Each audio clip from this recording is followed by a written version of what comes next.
Hello everyone. So last time we discussed about the various orifices, mouthpieces, notches and wears. Today we are going to start a new topic which is viscous flow. Okay? Viscous flow.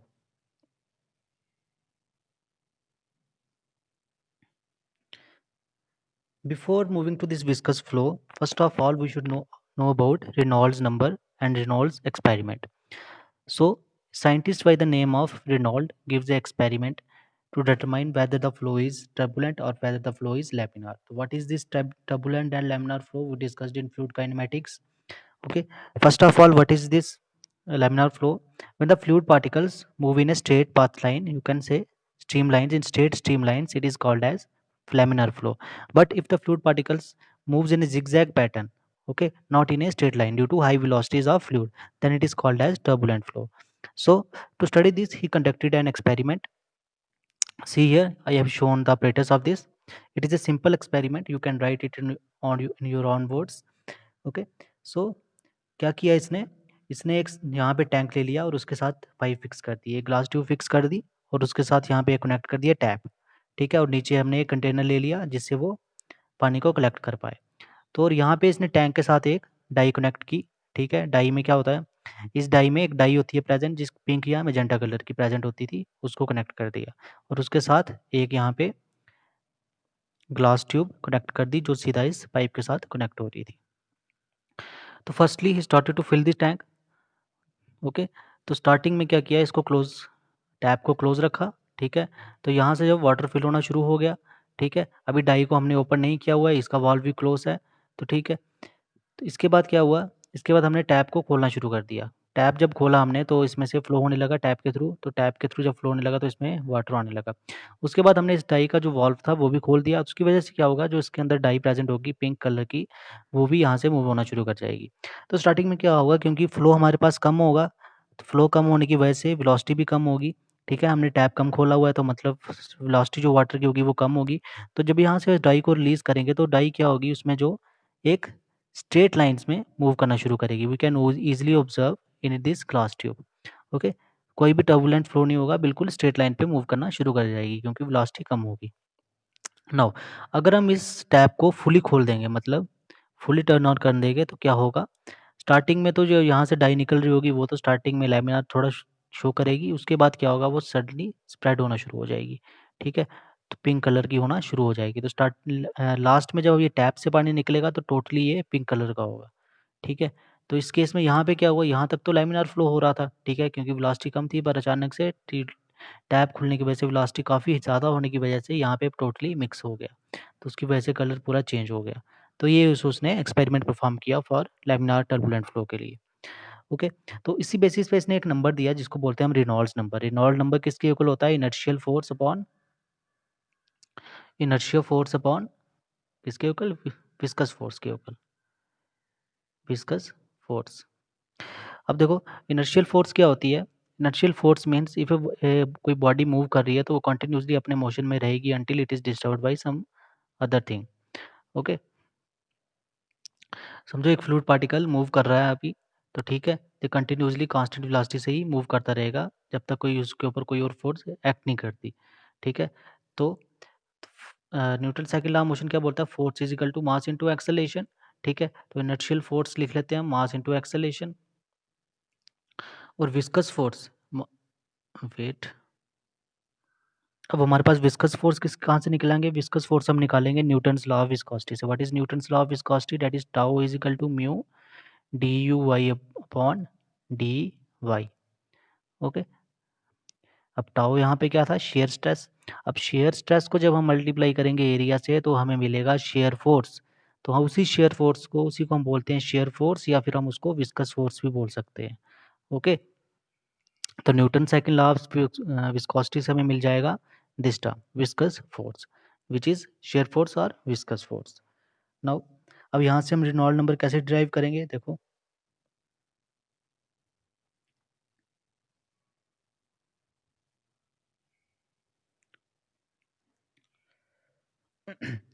First of all जो हमारे पास मास into acceleration था, ठीक है, तो उसको मास को हम लिख सकते हैं, डेंसिटी किसके इक्वल होती है, मास अपॉन वॉल्यूम। तो मास यहाँ से क्या आ जाएगा, density into volume. I am showing here that this symbol is written here as this, and this is only to differentiate between this volume and this velocity. Okay, so don't get confused here. This are, this is volume and this is velocity. So what is acceleration? Acceleration is change in velocity with respect to time. So that's why I written it as dv upon dt. Okay, dv upon dt, and this is remain the same. Now see, change in velocity means starting में velocity क्या थी हमारे पास, zero. फिर जब हमने tab fully increase कर दिया तो वेलोसिटी कितनी हो गई, v. तो मतलब final velocity minus initial velocity लिख सकते हैं हम चेंज इन वेलोसिटी को, और dt. ठीक है, तो वही मैंने यहाँ पे लिखा हुआ है, v minus you upon dt. और यू डी यू क्या है, ये भी क्या वेलोसिटी है हमारे पास, तो इसको हम v लिख सकते हैं, और इसको भी इनिशियल माइनस फाइनल कर सकते हैं, फाइनल माइनस इनिशियल कर सकते हैं. और डी वाई क्या है, डिस्टेंस. तो डिस्टेंस हम ले लेते हैं एल. एल मान लो कोई कैरेक्टरिस्टिक लेंथ, हमारे पास कोई लेंथ है, वो हम एल मान लेते हैं. ठीक है, तो यहाँ से हमारे पास ये टर्म आ जाएगी. अब क्या होगा, यहाँ से देखो, यहाँ से हम जब ये वी वी कैंसिल हो जाएंगे तो हमें मिलेगा वॉल्यूम. ये वॉल्यूम है, volume upon d t, and this volume is metre cube, and this is d t is time in seconds. So metre cube पर सेकंड क्या होता है, डिस्चार्ज, क्योंकि यूनिट सही होते हैं ना मीटर क्यूब पर सेकंड. तो यहाँ से हमें डिस्चार्ज मिल जाएगा, तो इस टर्म को हम पी इंटू क्यू लिख सकते हैं, जो मैंने लिखा हुआ है यहाँ पे. और यहाँ पे आ जाएगा म्यू इंटू ए अपॉन एल. ठीक है, अब ये डिस्चार्ज को हम कैसे लिख सकते हैं, discharge is equal to area into velocity. Okay, तो यहाँ से हम डिस्चार्ज कुछ वैल्यू जब पुट करेंगे यहाँ पे, तो हमारे पास ये आ जाएगा Reynold number rho V L upon mu. Now इस रेनॉल्ड नंबर को हम किसमें, काइनेमेटिक विस्कोसिटी के टर्म्स में भी डिफाइन कर सकते हैं. काइनेमेटिक विस्कोसिटी किसकी इक्वल होती थी, काइनेमेटिक विस्कोसिटी आपको बताई थी स्टार्टिंग में, जिसको न्यू बोलते हैं, nu is equal to mu upon rho, dynamic viscosity upon density. तो यहाँ से हम इसकी वैल्यू पुट करेंगे म्यू में. ठीक है, म्यू किसके इक्वल आ जाएगा, न्यू इंटू रो. तो ये जब हम वैल्यूज पुट करेंगे तो हमें फाइनली नॉल नंबर की वैल्यू क्या मिल जाएगी in terms of kinematic viscosity, v upon l upon nu. This is nu, which is kinematic viscosity. Okay, so this is it, how we derive Reynolds number. Now move to next one.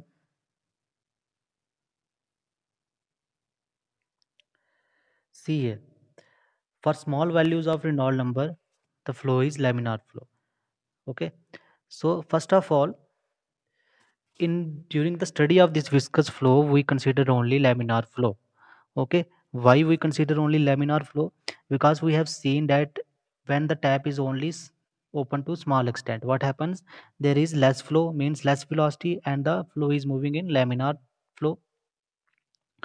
Okay, so if the values of Reynolds number is small, then it is called laminar flow. If it is considerably high values, then it is called turbulent flow. And in between these values, which is when the this fluid is flow is from in between laminar and turbulent, it is called transitional flow. Okay, this is called transitional flow. Now I am telling you why we use this viscous flow as laminar flow. Why we not considering the turbulent flow in case of viscous flow, because when flow is less, there will be more viscosity. Because how can I say that, because Reynolds number I already derived here is rho v l upon mu. Mu is viscosity here. See here that from here it is clear that Reynolds number is inversely proportional to dynamic viscosity. Okay, so dynamic viscosity means when Reynolds number is higher, dynamic viscosity will be low, and when dynamic viscosity is high, Reynolds number will be low. Means when your viscosity is high, Reynolds number is less, which fulfills the criteria. When small values of Reynolds number, there is laminar flow. That's why when we are studying about viscous flow, we are considering only laminar flow. One thing more, during this viscous flow, we consider the flow is steady. Okay, steady means what, that the acceleration is zero, because change in velocity with respect to time in case of steady flow is zero. Okay, from here you can see that if acceleration is zero, then force is equal to what, is force is equal to mass into acceleration. Acceleration here is zero, so force is zero. Okay, force means summation of all the forces which is acting in the pipe or fluid or on an element is 0. We will study that later. Okay, so let's start our topic. This is the basic introduction which is necessary for your further. Okay, next we study flow of viscous fluid through circular pipe. Okay, now here we are using the Reynolds number as rho v d upon mu d is the dia of the pipe. Okay, why we study this flow through viscous flow through flow of viscous fluid through circular pipe? Because we have to find the velocity distribution in it, shear stress distribution in it, and maximum velocity to the average velocity ratio and the various other terms. So, okay, so एक एक करके हम सभी को देखेंगे कि कैसे निकालते हैं वो. ठीक है, तो फर्स्ट ऑफ ऑल हम क्या कर लेते हैं, एक पाइप कंसिडर कर लेते हैं. ठीक है, हमने एक पाइप कंसिडर कर ली, horizontal pipe of radius R. तो इसका रेडियस हमारे पास क्या है, कैपिटल आर. ओके, और उसके बाद हमने क्या कर लिया, एक सिलेंड्रिकल फ्लूइड एलिमेंट कंसीडर कर लिया जिसका रेडियस स्मॉल आर है. तो यहाँ पे डिफरेंस याद रखना है कि ये कैपिटल आर है जो पाइप का डाया, और ये जो हमने सिलेंड्रिकल एलिमेंट कंसीडर किया है इसका डाया क्या है हमारे पास, आर, स्मॉल आर. ओके, अब फ्लूइड जो हमारे पास फ्लो हो रहा है वो हमारा हो रहा है लेफ्ट टू राइट, मतलब इस डायरेक्शन से फ्लूइड फ्लो हो रहा है और यहाँ से इस डायरेक्शन में फ्लो हो रहा है. तो अब इस सिलेंड्रिकल एलिमेंट पे कुछ प्रेशर लगेगा इस फ्लो के कारण. ठीक है, तो प्रेशर मैंने क्या बताया था, pressure is equal to normal force हमेशा लगेगी, नॉर्मल फोर्स कंसीडर करनी है. ठीक है, प्रेशर सॉरी नॉर्मल फोर्स नहीं, प्रेशर हमेशा कहाँ एक्ट करेगा, normal to the face, normal to the surface act करेगा. ठीक है, तो यहाँ से देखो, जब फ्लूज यहाँ से एंटर कर रहा है तो सबसे पहले इस फेस पे एक्ट करेगा. ठीक है, और इस डायरेक्शन में कहाँ पे इस करेगा, प्रेशर करेगा, क्योंकि फेस पे एक्ट करता है तो यहाँ पे एक्ट करेगा.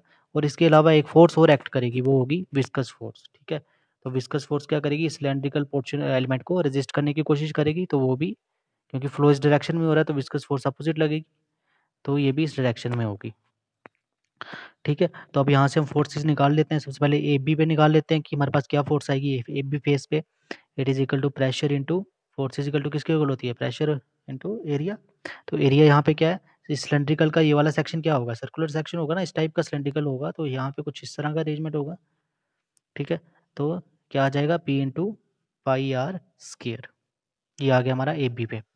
अब निकालना है हमने सी डी पे, तो सी डी पे कैसे निकालेंगे, P plus curly P upon curly X del X, okay, into pi are square. अब ये चीज़ कहाँ से आई, ये मैंने आपको पहले भी बताया था कि टेलर सीरीज़ को, टेलर्स के सीरीज़ के थ्रू जब हम इसको एक्सपेंड करेंगे तब हमें वहाँ से मिलती है ये. ओके, तो ये हमारे पास यहाँ पे प्रेशर आ गया, और लास्ट हमारे पास किसका प्रेशर आ जाएगा, विस्कस विस्कस फोर्स की वजह से. तो विस्कस फोर्स मैंने अभी थोड़ी देर पहले आपको बताई, विस्कस फोर्स किसके इक्वल होती है, शेयर स्ट्रेस इनटू एरिया के इक्वल. ठीक है, विस्कस फोर्स अभी थोड़ी देर पहले बताई थी, शेयर स्ट्रेस इनटू एरिया. तो विस्कस फोर्स से हम उसको शेयर फोर्स बोल सकते हैं. ठीक है, तो shear stress into curved surface area of pipe. तो ये हमारे पास curved surface area of pipe आ जाएगा.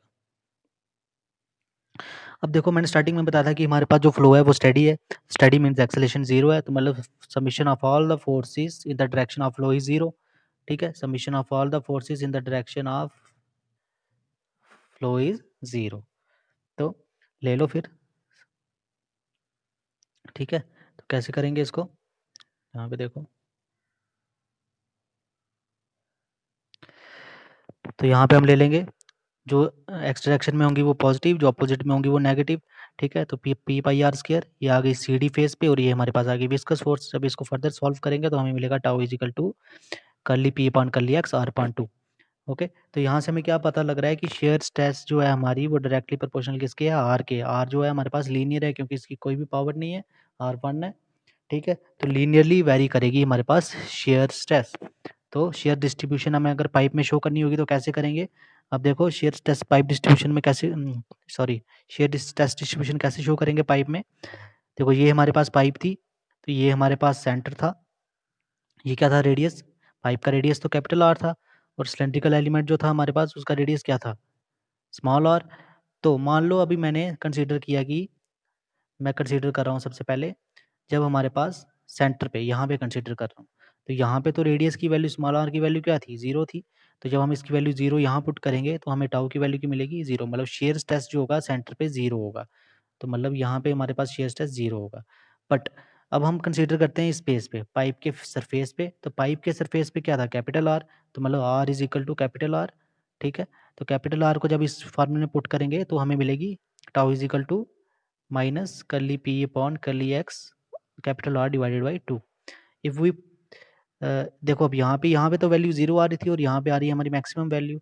तो हमारे पास शेयर डिस्ट्रीब्यूशन किस टाइप का होगा, देखो शेयर डिस्ट्रीब्यूशन होगा सेंटर में 0 और फिर यहाँ पे मैक्सिमम, इस तरह का हमारे पास शेयर डिस्ट्रीब्यूशन होगा। ठीक है, क्लियर है यहाँ तक कि शेयर डिस्ट्रीब्यूशन कैसे होगा? ओके, चलो अब यहाँ तक क्लियर है तो नेक्स्ट मूव करते हैं हम वेलोसिटी डिस्ट्रीब्यूशन की तरफ। ठीक है, वेलोसिटी डिस्ट्रीब्यूशन। तो वेलोसिटी डिस्ट्रीब्यूशन क्या होगा, अभी शेयर डिस्ट्रीब्यूशन निकाल दिया, वेलोसिटी डिस्ट्रीब्यूशन। अब वेलोसिटी डिस्ट्रीब्यूशन निकालने के लिए हम क्या करेंगे, जो हमारे पास शेयर स्ट्रेस की वैल्यू होती है न्यूटन्स लॉ ऑफ विस्कोसिटी से, tau is equal to mu d u by d y, इसको सब्स्टिट्यूट कर देंगे किसमें, जो अभी हमने इक्वेशन निकाली ऊपर, ये वाली इक्वेशन। ठीक है, ये वाली इक्वेशन जो हमें अभी निकाली उसमें हम पुट कर देंगे। अब एक चीज़ याद रखनी है कि हमने जो हमारे पास पाइप में जब फ्लो हो रहा होता है, ठीक है, तो जब फ्लो हो रहा होता है तो यहाँ पे इस तरह के कंसेंट्रिक सर्कल्स की तरह में फ्लो हो रहा होता है, और जैसे जैसे ही आगे मूव करते जाते हैं तो ये कंसेंट्रिक सर्कल्स कम होते जाते हैं। ठीक है, तो मतलब एक टाइप से एक बाउंड्री लेयर बन जाती है इस टाइप की बाउंड्री लेयर बन जाती है, और एक पॉइंट आता है जहाँ पे ये कोइंसाइड कर जाती है। ठीक है, नाउ अब वेलोसिटी डिस्ट्रीब्यूशन में हमने टाउ की वैल्यू जो निकाली थी यहाँ पे सब्स्टिट्यूट कर दी। ठीक है, तो पहले निकाल लेते हैं वाई, सॉरी हाँ वाई। तो वाई हमारे पास क्या है, वाई हमारे पास आ जाएगा, देखो वाई जो हमारे पास है वो है जो हम डिस्टेंस मेजर कर रहे हैं पाइप से। ओके, पाइप्स की वॉल से जो डिस्टेंस मेजर कर रहे हैं वो हमारे पास वाई है। ठीक है, तो वाई किसके इक्वल आ जाएगा, ये हमारे पास आ जाएगा कैपिटल आर माइनस आर के इक्वल। ओके, ठीक है, तो कैपिटल आर में से आर निकालेंगे तो हमारे पास वाई आ जाएगा। तो अब वैसे ही D Y capital R minus R है।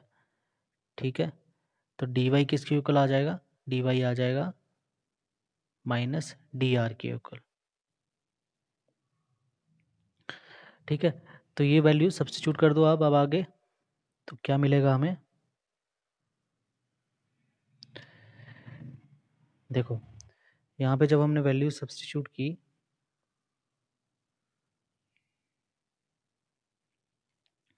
Tau is equal to mu d u y minus D r, क्योंकि हमने अभी निकाला y is equal to r minus r, उसको जब डिफरेंशिएट करेंगे तो माइनस डी आर वैल्यू आ जाएगी। ठीक है, माइनस डी आर आ गई तो वहाँ से हमारे पास ये वैल्यू आ जाएगी। अभी इसी क्वेश्चन को, ये हमारे पास जो आई है tau is equal to minus p u d u upon d r, इसको हम कहाँ पुट कर देंगे, जो हमने फर्स्ट इक्वेशन निकाली थी शेयर डिस्ट्रीब्यूशन में। ठीक है, तो इन दोनों को जब इक्वेट कर देंगे तो हमें ये इक्वेशन मिल जाएगी। अब इस इक्वेशन को फर्दर सिंप्लीफाई करते हैं हम आगे। ठीक है, d u y d r का टर्म को यहाँ ले जाते हैं, म्यू को उस साइड ले जाते हैं और उसके बाद इसको इंटीग्रेट कर देते हैं। इंटीग्रेट करने के बाद जो हमें इक्वेशन मिलेगी वो मिलेगी ये, इंटीग्रेट करने पे हमें मिल जाएगी ये इक्वेशन। ठीक है, u is equal to 1/4 mu curly P upon curly x are square plus C. ठीक है, अब सी क्या है, ये सी कांस्टेंट ऑफ इंटीग्रेशन।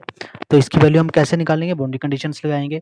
एक लगाएंगे कि जब कैपिटल आर की वैल्यू क्या होगी, आर, ठीक है, पाइप सरफेस तक, क्योंकि हमें वेलोसिटी डिस्ट्रीब्यूशन कहाँ तक, पूरा पाइप सरफेस पे निकालना होता है। ठीक है, सेक्टर से पाइप सरफेस तक, और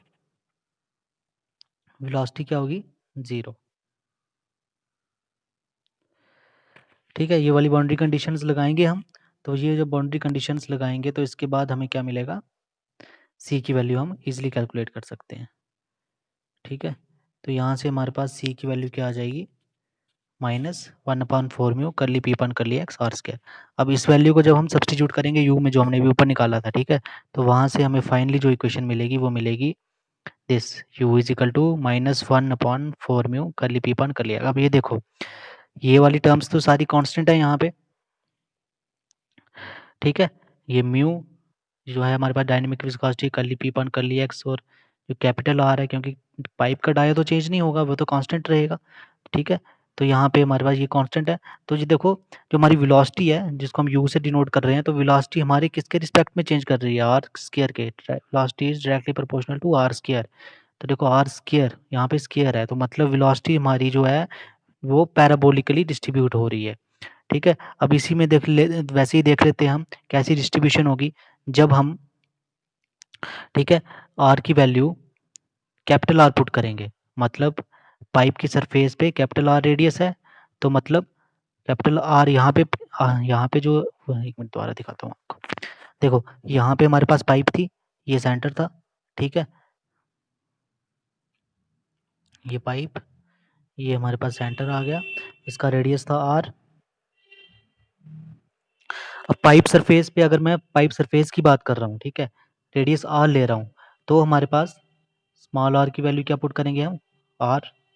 ठीक है, तो यहाँ पे जब आर पुट करेंगे तो हमारे पास क्या वैल्यू आ जाएगी, जीरो। तो मीन्स हमारे पाइप सरफेस से जो वेलोसिटी होगी, वेलोसिटी डिस्ट्रीब्यूशन जैसे टेस्ट डिस्ट्रीब्यूशन था, वो जीरो होगी। ठीक है, तो मतलब यहाँ पे हमारे पास वेलोसिटी जीरो होगी, यहाँ पे कोई वेलोसिटी नहीं होगी। पर वही अगर हम क्या पुट करेंगे वैल्यू, अगर हम स्मॉल आर पुट करेंगे वैल्यू, ठीक है, तो हमारे पास वैल्यू क्या रहेगी, R square minus are square ही रहेगी। तो मतलब इस केस में हमें मिलेगी maximum value. Means pipe velocity distribution pipe में किस तरह होगी, क्योंकि देखो आर स्क्वायर है यहाँ पे, क्योंकि very with square of this कर रहा था, मतलब पैराबोलिकली ये हो रहा था वेरी वेलोसिटी डिस्ट्रीब्यूशन। तो हमने देखा सरफेस पे क्या आ रही थी हमारी वेलोसिटी जीरो, क्योंकि जब हम यहाँ पे आर स्क्वायर पुट करेंगे तो जीरो आएगी, पर जब आर स्क्वायर ही पुट करेंगे तो मैक्सिमम वेलोसिटी आएगी। तो इस केस में हमें वेलोसिटी डिस्ट्रीब्यूशन जो मिलेगी वो इस टाइप की मिलेगी। ठीक है, ये सेंटर है हमारा, ये इस टाइप का पैराबोलिकली अरेंजमेंट होगा। ठीक है, तो इस टाइप की हमें मिलेगी वेलोसिटी डिस्ट्रीब्यूशन। ठीक है, यहाँ तक क्लियर है। फर्स्ट केस तो आपको समझ आ गया होगा, एक बार दोबारा देख लो। फर्स्ट केस तो आपको समझ आ गया होगा कि जब हम कैपिटल आर की वैल्यू कैपिटल आर पुट करेंगे तो हमारे पास क्या आ जाएगी, वैल्यू ज़ीरो आ जाएगी। तो मतलब सरफेस पे ज़ीरो होगी, वहाँ पे थोड़ी मैंने मिस्टेक कर दी थी। तो देखो अब क्या होगा कि जब हम वैल्यूज़ इसकी सेंटर पे लेंगे, सेंटर पे वैल्यू क्या होगी आर की, स्मॉल आर की वैल्यू क्या होगी सेंटर में, ज़ीरो होगी। ठीक है, तो स्मॉल आर की वैल्यू जब ज़ीरो होगी तो उस केस में यहाँ पे जब ज़ीरो हो जाएगी तो वैल्यू आएगी मैक्सिमम, तो इस केस में हमारे पास ऐसा डिस्ट्रीब्यूशन आएगा। ठीक है, आर की वैल्यू सेंटर में ज़ीरो है और सरफेस पे आर की वैल्यू क्या है, कैपिटल आर। ठीक है, तो ये हमारे पास वेलोसिटी डिस्ट्रीब्यूशन आ गया। अब नेक्स्ट पढ़ेंगे हम इसमें ratio of maximum velocity to average velocity. तो देखो जो हम डिस्चार्ज में फार्मूला यूज़ करते हैं ना, Q is equal to A V. ठीक है, तो ए जो इसमें वी होता है ना, वी वेलोसिटी, वो हमेशा क्या होती है, एवरेज वेलोसिटी होती है। ठीक है, ये चीज़ याद रखना। तो मैक्सिमम वेलोसिटी जो हमने अभी निकाली, ठीक है, यू मैक्स जो हमने निकाली अभी, कब मैक्सिमम वेलोसिटी हमें कब मिलती है, आपने अभी देखा कि जब हमारे स्मॉल आर की वैल्यू जीरो होती है, मतलब सेंटर पे होती है, तो वो उस टाइम हमें मैक्सिमम वेलोसिटी मिलती है। तो यहाँ से हमें यू मैक्स मिल जाता है, मैक्सिमम वेलोसिटी। ठीक है, तो अब हमने क्या निकालना था, हमने निकालता है एवरेज वेलोसिटी। तो एवरेज वेलोसिटी हमें कैसे मिलेगी, by dividing the discharge, okay, of the fluid with the section with the area. क्योंकि मैंने आपको बताया था कि डिस्चार्ज में जो वेलोसिटी होती है एवरेज होती है, तो वेलोसिटी यहाँ से निकल जाएगी डिस्चार्ज अपॉन एरिया। ठीक है, तो एरिया यहाँ पे क्या है, पाई आर स्क्वायर पाइप का। ठीक है, तो निकाल लेते हैं यहाँ से। तो यहाँ से हमने क्या किया है, तो यहाँ देखो, तो डिस्चार्ज किसके ऊपर आ गया, velocity into area of the ring element. Okay, तो यहाँ से हमारे पास आ जाएगा ये वेलोसिटी क्या थी, u और टू पाई डी आर, और यहाँ से हमारे पास u हमने निकाला हुआ ऑलरेडी, तो u की वैल्यू पुट करेंगे तो हमें ये मिल जाएगी equation. All these relations are linked to each other. ठीक है, अब इस इक्वेशन को इंटीग्रेट कर देंगे, क्योंकि हमें स्मॉल डिस्चार्ज की वैल्यू है डी क्यू, अब हमें टोटल डिस्चार्ज निकालना, तो उसके लिए इंटीग्रेट करना पड़ेगा।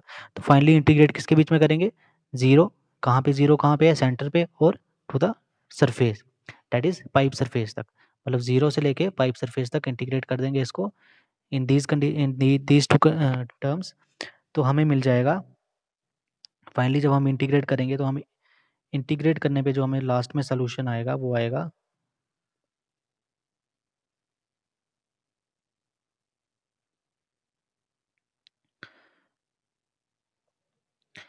जब हम इंटीग्रेट करेंगे तो हमारे पास लास्ट में आ जाएगा ये, पाई बाई 8 म्यू माइनस कर ली पी पॉइंट कर ली एक्स आर इस पावर 4।